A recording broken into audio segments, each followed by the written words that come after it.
Cup দেওয়া হয়েছে তো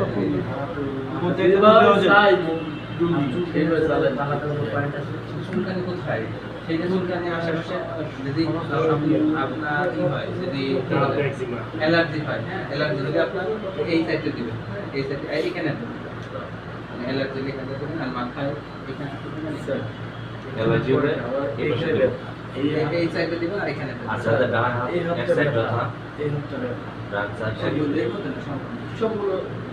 সম্পূর্ণ অবশ্যই হয়ে যায়। হ্যাঁ তো প্রেসার খুব কম, তাহলে এখানে দিব, এখানে একটা দিবেন, এখানে দিবেন, এখানে দিবেন, এই দুইটা খুলে গেছে এটা খুলে গেছে একটা জিনিস,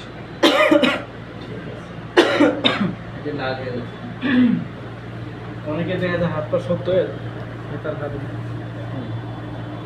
মাথা টাথা দিলে ঠিক হয়ে যায়। পেশেন্ট আছে এই পাশ পুরোটা অবশ্যই যায় ভারী লাগে টিপা টিপা দিলে আপনার মাথায় দিবেন প্লাস ওই